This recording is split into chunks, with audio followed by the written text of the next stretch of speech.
Hello, this is Jason Bosch. This is a video I've been wanting to make actually for a few weeks now, but I was actually traveling and I had a lot of things on my mind. I was trying to organize my thoughts and I never got my thoughts organized, so I'm just gonna wing it here. But about a month ago, Allison McDowell put out a video called Shubs and the Elephant. So this is the video that she put out. It's called Shubs and the Elephant. It's a shorter video for Allison, only 18 minutes as opposed to 3 or 4 hours. But actually, some of the stuff she said on it I thought were extremely important and really need to be talked about and thought about more. So yeah, I put together some clips from this talk that I thought I would share those clips and then share some of my thoughts and a little bit of my history as it relates to this and things that I've encountered in my journeys. So here's the first clip. Once you choose an ism, like once you've decided like you're the one who knows the thing, like it's my ism over here, whatever that ism or theocracy or whatever it is, essentially that leaves you holding the leg of the elephant. And it's one of these old ideas, but that, someone like holding one leg of the elephant and someone is on the trunk of the elephant and someone is on the tail of the elephant. And it's all the same thing, but they're seeing it in very different ways. Yeah, so you guys all probably already know the story of the elephant, where there's a bunch of blind people that are standing at different parts of a very large elephant, and one person's feeling the ear, and they think it's one thing, and another person's feeling the trunk, and they think it's something else, and someone's at the tail thinking it's something else. And they all have bits and pieces of it, but no one's actually seeing the whole thing for what it is. And so she's talking about like isms, when you get into capitalism, communism, socialism, communitarianism, and even like the way like the people have been divided through like the Democratic Party and the Republican Party in this country. You see that where people are looking at things. So if you watch, for example, like the partisan media, whether it's mainstream or even alt media folks, they'll be pointing out the wrongdoing of the other side, and then that side's pointing out the wrongdoing of this side. And there's actually a lot of truth on both sides. There's also a lot of things that are untrue on both sides as well. But because everybody's kept in their little camps, they don't actually see other aspects and other angles of it. And then that's just within the political realm. There's, I'll tell the story here in a minute, but like over my lifetime, I've completely stepped outside of that whole dialectic because I realize how fraudulent it is. But anyways, that's what she's talking about here. Let's go on. As I'm dealing with this idea of understanding emergence and complexity theory, and this idea of polarity, like I think that they want to organize people in different areas of the elephant and essentially to stick you so close up to that part of the elephant that you really can't see, like you've got blinders on, and maybe you've made a journey to get to that part of the elephant, so you're pretty convinced that you're in the right spot and that you know more than the other people of what is actually going on. Yeah, so I don't know about you, but I see this everywhere. And I think the reason why I see it everywhere is because I move in different camps. I move in different circles. So I'll tell you a little bit about my background. I started out politically in high school. I was listening to talk radio. It was late night. A lot of it was like more libertarian freedom mentality, which I still support. The ideas behind that, like that people should, I still have a lot of like outside of the capitalist piece, just the general ideas of liberty, people being able to have the liberty to do what they want without, freedom of speech, all those things, freedom of movement, all of that. But lost my train of thought. Oh yeah, so this is how I came into my political stance. But I didn't fall into any of the political parties. I was very anti-war from the very get-go. I mean, I learned about, actually my first like opening was learning about World War II and the Holocaust, and we had a Holocaust survivor come to our school, and you learn about these horrors of the world, and you're like, oh, we can't do this. This is horrible. We can't allow this to happen. So anyway, so I came up very anti-war, pro-liberty, kind of conservative on some ideas. I mean, I actually supported the death penalty back in the day. And it was actually a Governor Ryan, I can't remember his first name, but gave this brilliant speech. I'll have to find that because it was really powerful. He was a Republican governor of Illinois who was supportive of the death penalty, but he gave this rousing, amazing speech about how the death penalty is actually about revenge. And leaving aside the fact that a lot of innocent people are put to death as well, but even if they are not innocent. Yeah, so he was a Republican who supported the death penalty, but then and changed his mind about it, and then commuted all the sentences in Illinois. It's really powerful. After listening to his speech, I changed my mind on that issue. But so I had this. I went through this. I've gone through all these different metamorphoses, these changes in my worldview. But one thing that I've never done is I've never been part of a camp, like, oh, I'm this party or that party. And I think that what happens with a lot of people is they get in their cliques and their clubs or whatever, and they put blinders on to anything outside of the narratives that are the acceptable narratives within that. And so anyway, so I was kind of like more libertarian back when I was in high school, but I was always anti-war. And then I was studying film, and I wanted to be a filmmaker, and I wanted to make documentaries. And I learned about the war in Sierra Leone that was going on at the time. And this was in the late 90s. And so I went and started a film festival and looking at human rights. And that expanded into this thing called Argus Fest. And so I showed documentaries on all kinds of different subjects, from human rights to environmental issues to, you name it, economic issues, all kinds of issues, health issues. And in that space, I would find, I got to see firsthand the different groups, because there were certain types of films that I would show, and I would get like the libertarian crowd. And then there's another type of film that I would show where I would get like, if I showed a film about healthcare, I know I'd have like a lot of Democratic voters, coming. So I had this kind of wide range, but I never like fell into any specific one.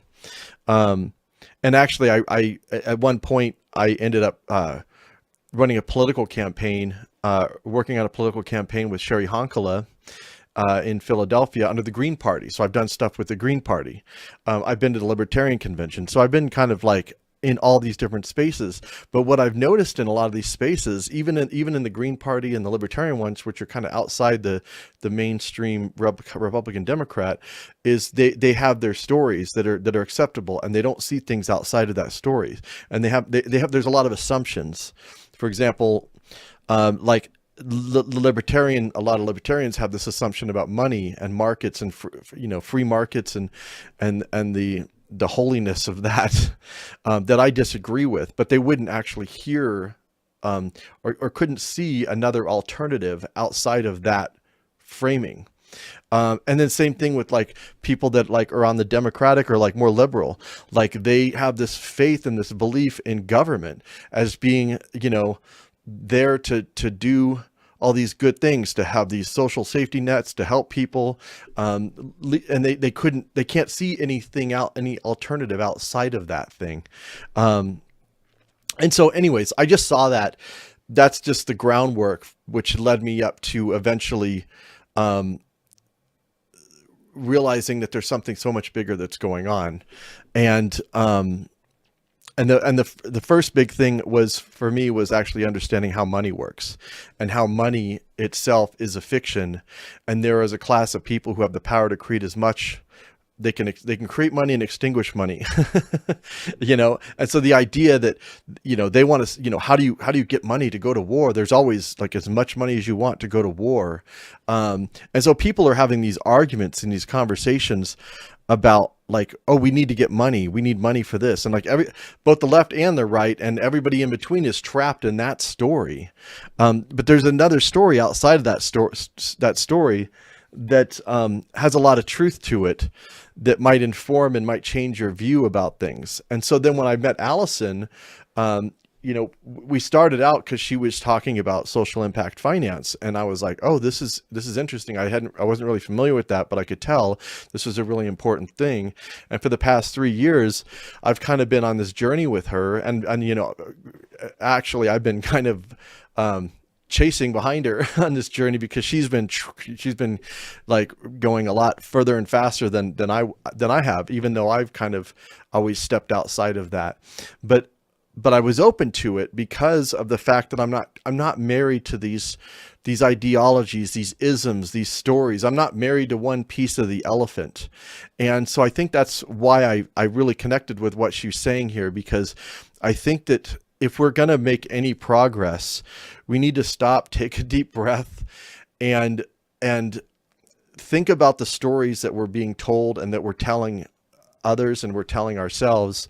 And there's a lot of like, so with this, there's like so much information that like shows that this is happening. There's a digital transformation that's going on, and there's lots of questions about what's actually behind it that even Allison and I have, we don't necessarily like, neither of us really know for sure, but it's happening. I mean, that's the thing, is this thing is happening. So what's crazy to me is I'm presenting this information to people, and it's just been completely ignored. I mean, it's so insane to me how people can just ignore all these massive transitions that are happening in the world that are going to affect our lives in a deep and fundamental way, and affect life itself on the planet in deep, fundamental way. And I can prove it, like we can prove it. But I think what was going on, it wasn't a matter of like enough information. It's not like we need to give more information. It's like there's something that's going on in people that is like later on she talks about a mind virus. I don't like the using of virus that's per se, because I think that's kind of an overused thing, but there is something that's happening within us that's preventing us from seeing something that's right there in front of us. So anyways, I'm sorry about rambling here, because I'm not good at sitting in front of a camera and just going off. I'm better at like having a conversation with people, but I did want to share some of these clips and talk about them. So here's another clip. Like when you're in the digital space, it is built on stories. Like we're collectively building up stories of how to navigate this world. And I would equate the stories that we pick up and inhabit, even in small ways, because like, a picture can, is worth 1,000 words and all that sort of thing. The meme culture, memetics, the idea of themes and implanted imaginaries is really powerful, even if they just look super goofy, but these things that get passed around. And that's why I feel better having stepped back from the social media space. But they are namshubs. These are mind viruses. They're meant to get us positioned on a certain part of the elephant. And incrementally, right? Like there's not just one meme that you're going to watch and then you go, oh, I'm going over to the trunk and I'm just going to stick here. But over time, they reinforce our positionality in the entirety of it. That's what I'm trying to say. And so, this one person, I'm going back and forth and I'm like, listen, if you pick up this ism and you're like, this is the ism, this is it. And I'm saying, well, actually your collective viewpoint, the next layer, if you go out, if you step back from the elephant, like the next layer is sociobiology, right? It maybe isn't just epsioni, it isn't just about a kibbutz, but it's actually more about social insects. At least that's where I see it now, is that's one layer out. Now, next year, next 6 months, there could be another whole layer out beyond social insects. In fact, Steffers just shared with me this morning a really interesting book by this guy, Per Bak, Perbak, who was a complexity theorist at Brookhaven National Labs. And he was looking at not ants and termites and wasps or the insects, but actually about avalanches and geology and the earth movements and magnetism and how that was part of complexity. And so I'm saying, like, when you inhabit a certain story, it's not like you have to abandon that story to walk into the next story. I'm saying it's more like layers. Like, yes, there are definitely aspects of technocracy involved. Running the world run by experts like a machine, right? And eventually they won't be human experts, they'll be AI. So yes, technocracy is a layer. Yes, communitarianism is a layer because the collectivism is part of organized group dynamics towards this guide of evolution. Yeah, sure. Communitarianism, is capitalism a layer? Yeah, capitalism is a layer because it's all about like creating polarity and disparity, like income disparity. But would socialism and communism be a part? Yeah, they're part of it too, because that is also part of the collective. So in this emergent thing, it's like not either or, but it's and. Yes, and. Yes, that and this and this and this. And there's always another this. And so, and I feel like the tendency of mind viruses, of knowledge as currency, as this idea to want to find the answer and then just stop, because I get why that would be comfortable. Like you, it's tiring. It's tiring to go on to the next thing and go, oh, that's not it. There's something else that I have to learn, and now I have to learn about sand grains and snow and earthquakes. And not everybody is maybe built to do the questing, like, and I mean, again, and no judgment. I'm not saying that the people holding on to the tail of the elephant or the trunk of the elephant are bad people. But what I'm saying is it's going to be limited. So if you find your comfort zone and that's the story that you believe, like, if you stay there, but realize that there are others of us who see that there are more layers, which doesn't mean that the layer that you picked or the place that you stopped is necessarily wrong, but it's probably not all there is. So that there are layers to this is extremely important, and that's actually, that part was where I really was like, oh, I need to talk about this, because yes, like different people have different parts of it, and there's truth within each piece of it, but they've got blinders on to anything else, and that's actually how they control us. Is that we're all stuck in our little story over here, and we're not seeing other pieces of it. I mean, going back with the dichotomies, the supposed dichotomy between, socialism and capitalism and all these other things, and they're actually integrated, like government versus corporation. It's like, no, it's governments and corporations. Like they're not, it's not this or this. I mean, that's what people, have this hard time in this polarity, this binary thinking about how this whole system operates. And so like with Allison, she was bringing into all this stuff that I never would have gone, like I must admit, I don't think I would have. In fact, I know I wouldn't have gone down a lot of these rabbit holes that Allison has dragged me down. But when and she would put stuff out, and I'm like, what does this have to do with anything? Like, we're talking about this political and economic system that's being set up. But then I would look at it, and I'm like, I spent a little bit of time with it, and I was like, oh shit, yeah, actually that is actually really pertinent and really relevant. And so, and then that's, I was saying, you need to write a book, and she's like, I'm not done yet. And I'm trying to like summarize this. And I'm the same thing. I'm like, I haven't been able to like synthesize this thing and summarize what the heck is going on, but it has been a journey. And I think that what she's saying here is so important to people to recognize that, you are given stories. Like a lot of the ideas that people have, they didn't come up with themselves. They just, you're given a menu, and you can pick from the menu, which story do you want? But that menu, for the most part, probably entirely, that menu is not going to take you to where,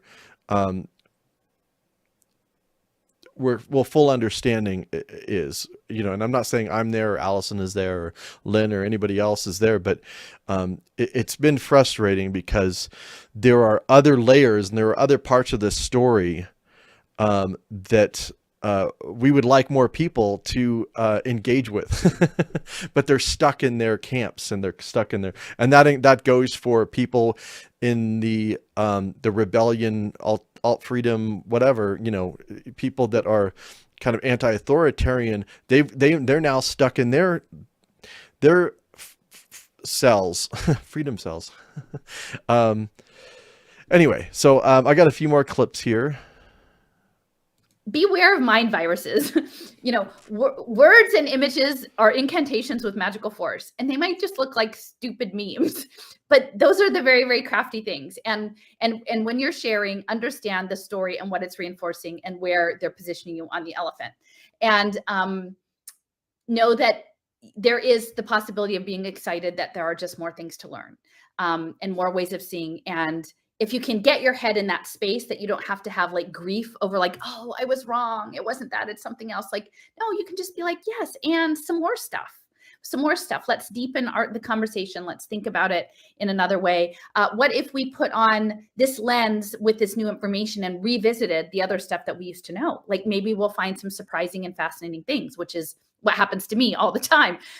I came in one tiny little part of the elephant, which was education. And I was holding on to the education stuff. And guess what? Like, nobody in the education, very few people in the education space had the bandwidth or the inclination to listen to what I was saying. So I was like, okay, well, let me just walk over to some other, I'm like, well, maybe poverty, and then I was like, okay, this is all about capitalism. This is, and then I'm like, but this isn't just it. It's not just stakeholder capitalism. It's not just impact finance. There's something else. Oh, and then you walk up. Oh no. Oh, here, there's some more stuff about this data. This data is feeding the AI. Oh, maybe that's it. Maybe this is all about the singularity. But okay. Oh, here's some stuff. Here's some stuff where they actually want to use the data. It's not just about turning us into an AI.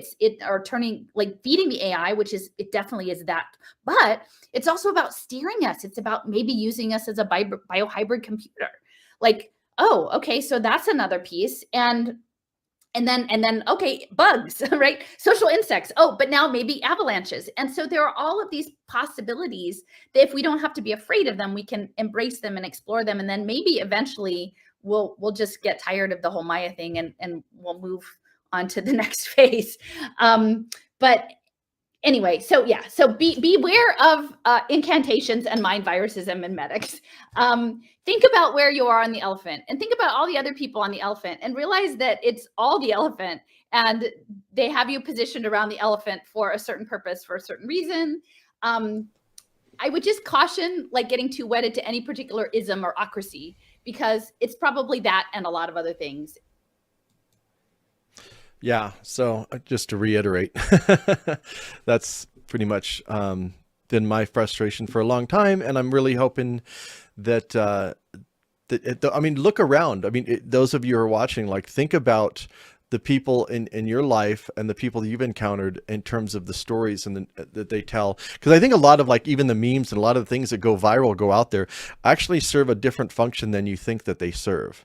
And so you have to kind of step back and think in terms of what is the ultimate outcome from this whole thing playing itself out right here. So like the Donald Trump thing has been pretty fascinating, because it was like, I interviewed Mark Crispin Miller and he made a good point. Like if Donald Trump says something, his supporters will believe it no matter what. And the people that hate him will think the opposite. And you can actually control people like that. Like, you can, in terms of their perception, thinking about this in terms of playing a game, perception management game, and it's a manipulation. Truth has nothing to do with it whatsoever.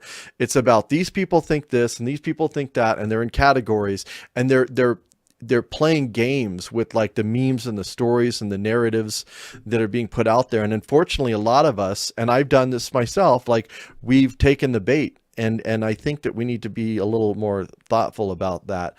And I've been able to see it even more so since I've stepped out of social media myself. I deleted my Facebook page and my Twitter account. Those were the only two real things. I still have the YouTube thing, but even that's reluctantly. But yeah, once you steps outside of it, and I'll get little glimpses of it here and there, and I'm like, whoa, it's pretty heavy in terms of the manipulation going on there. So I think we all need to realize that we live in a story, and the story is made up of curated information, limited information, because the we can't possibly hold all of the information of the world in our mind at once. That's just not humanly possible. I guess that's sort of what makes the beauty of human diversity and viewpoints and lived experience. So some of us can hold more information than others, and Allison is much better at retaining all that information. But she's also spends pretty much I think she spends like probably 90% of her time doing this, which helps. But the idea that the information is curated and there intentionally is a really important lesson to learn.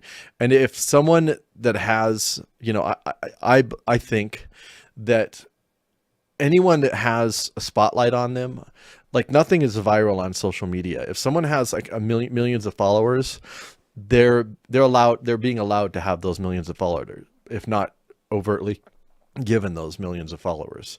And so if they're saying something, I bring up like Tucker Carlson, and like, there's this weird like reversal that's happening where all of a sudden the Democrats are pro-war and the Republicans are anti-war. And there's like this weird switcheroo that's happening. I think that's part of the game. I think it's been going on a long time, a lot longer than we even realize. But a lot of people are getting excited because like Tucker Carlson would speak some truth, or even like Donald Trump would speak some truth in some speech here or there. And I'm like, you have to step back and look at it for the full range of what's going on here, because they might be speaking a truth and you think, oh, finally these people over here are going to hear. Well, those people are on the other side of the fence. So it doesn't matter like that once one truth is spoken at this one point, and then people don't actually, another part of that is people put too much emphasis on what people say rather than what they actually do. But that's a whole nother thing. Anyways, I got one more clip, and I apologize for just being kind of all over the place. I've just been, it's been a rough go for me. Yeah, the biggest frustration is just that people aren't willing to engage with this really important material. And people are stuck in their stories, and it's really powerful. And so they want you to inhabit a story that you didn't choose. They want you to use words that you haven't really. I'm not saying that you just totally invent totally new words out of, supercalifragilistic or something like that, but that you, another meme, right? I don't think that word means what you think it means. They want to invert words. Like there is a total element of word spelling going on in all of this. So read widely, explore widely, and then figure out your own framing for some of this, not the viral stuff, but the things that seem important to you. Yeah, and I would say like listen to different people's stories and do a comparison of them without all the emotional baggage and the triggers that have been like programmed into us, and you might see a different perspective. And I would say including those of us who are trying to explain about the digital transformation, cybernetic, economic, and more like evolutionary. I mean, there's so many layers to this thing that there's a lot to learn, and I hope you'll engage. But Allison's channel's got lots of great stuff on it. I got some good stuff on my channel as well. But like, I just wanted to share some of those clips, and I'd love to make some comments. I'd love to hear your thoughts that are relevant to this, respectful and relevant. Please share. Thank you. So that was that part was actually pre-recorded. So, but I wanted to come back on here because I was like listening to it again, and I'm always trying to remember all this stuff that I wanted to say, and I need to get better at. I probably should start writing because that would probably help me in my thought process rather than just trying to do it off the cuff. But I did talk a lot about politics, and I'm not really interested actually in engaging in that, but it's a good. I was using it like as an example of how these polarizations happen, but they happen outside of the traditional politics as well. And a lot of people that are involved and they think they're in some alternative space don't realize that the same techniques and tactics are actually being played against them as well. And I think that's kind of where I was trying to lead up to. But I was thinking some other examples in my life where I saw the whole idea of there's layers to the system, and people might see like this piece of the puzzle, or they might be looking at one of the layers, and they don't realize that there are other layers on top of it. And so I was going through some different examples of like some different issues that I've been involved with that entailed that. And so the first big one, like I said, was money. Once I understood that the entire economic system of corporations competing for business, that's one layer, but there's another layer that's on top of that, and possibly even higher layers above that I don't understand, that directs society, like I said, that can send people off to war, that can do things that are outside the market. But we're told that everything is just market based, and having an understanding of that is really important to understanding this new cybernetic system that's coming online right now, because people think that, oh, it's just markets, and these vaccine companies are just trying to make money. Yeah, they're trying to do that, but that's not the only thing that's going on here. There's a steering mechanism that's going on here towards some other outcome that we don't fully understand. So anyways, you have like the money creation layer, then you have market layers, but you have the financial market, which sits on top of the actual real goods and services market. And then you have like the labor market. So a lot of people's relationship with money is, oh, I go to work and I spent 10 hours or 8 hours and I got a paycheck, and that's they see that layer of it. And so again, getting people to step out and see the different layers above, and how that your activity down here is part of a larger ecosystem, a larger system. It's not always easy for people to do. Another one, when I was showing films, I had done some stuff on healthcare. Some films came my way, and there is a real problem with the healthcare. But the way it was framed was always, we just need to fund healthcare. We need money for healthcare. And I started to become increasing, and I showed documentaries, and I did events with like Healthcare for All Colorado and different groups that are working on single payer and all these things. But I became more and more critical of the healthcare system itself, and I realized, it's not just a matter of funding. We don't just need to get more funding of healthcare. There's something fundamentally wrong with the healthcare system itself. Just making sure that it's funded so people go in and get poor healthcare is not the solution. So, but nobody in the Democratic Party space, nobody was actually thinking about or talking about those issues. And even when I did show some films that were critical of healthcare as healthcare, I got a lot of resistance from people on that. So but people were given this story and this framing, and they were giving a script, and then they followed that script. Another thing that I worked on was complementary currency. I saw that as I was a real cheerleader for complementary currency, and I still am not opposed to some local version of some complementary currency, but I didn't understand.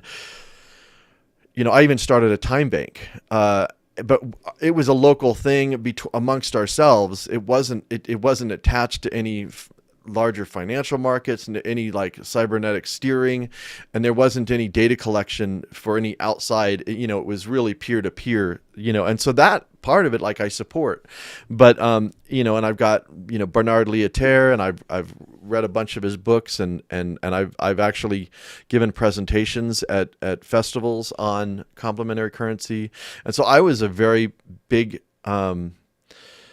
I saw that as a real great potential as a solution. So everybody's always talking about solutions, and so I was real excited about that. But now that I'm seeing what's going on in the blockchain space and what's going on with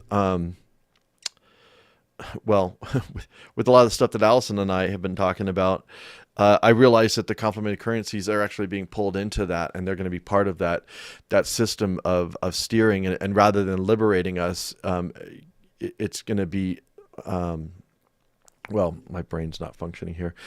I'll come back to that. But anyway, so I'm having to rethink the whole complementary currency thing, and that's something that I was completely invested in, and once you get new information, you incorporate that in and say, oh, wait a minute, hold on, there's other layers to this, or other aspects to this that maybe I'm not okay with, and maybe I'm not comfortable with.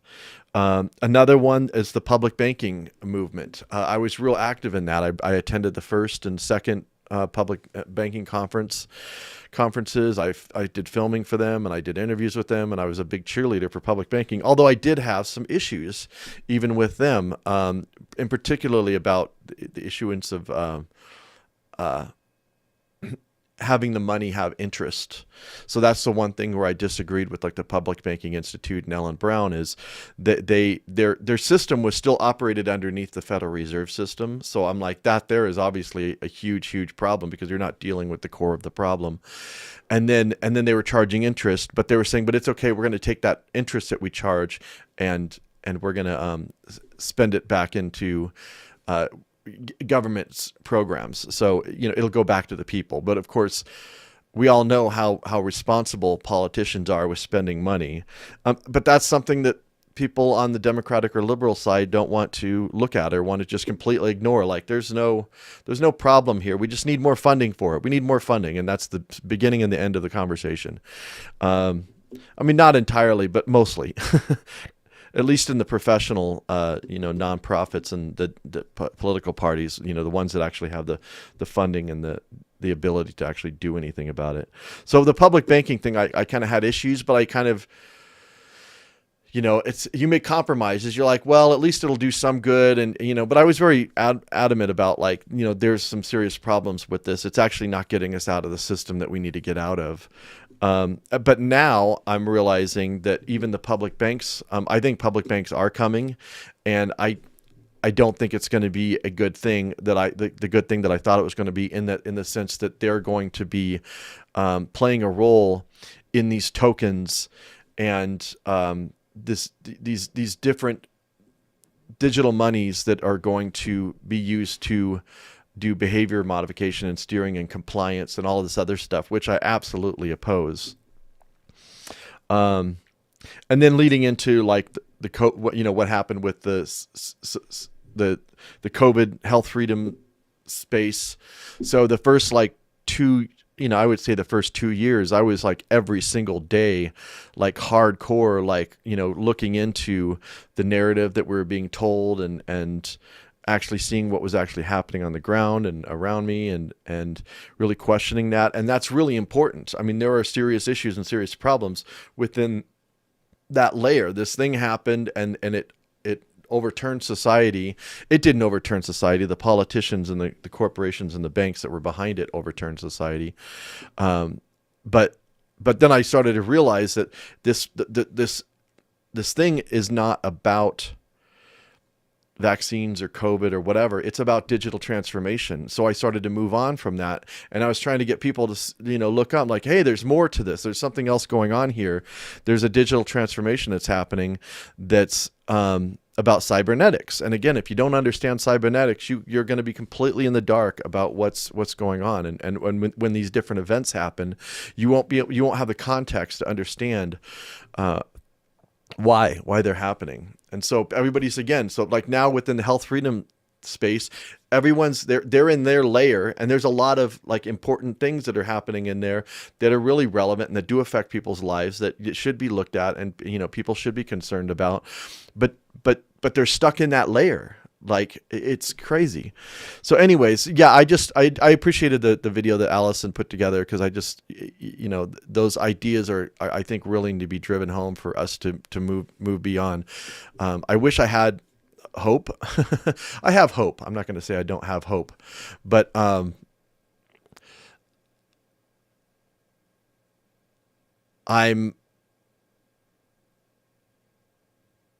don't know how to word it. I don't want to be a downer, but I'm hoping people come.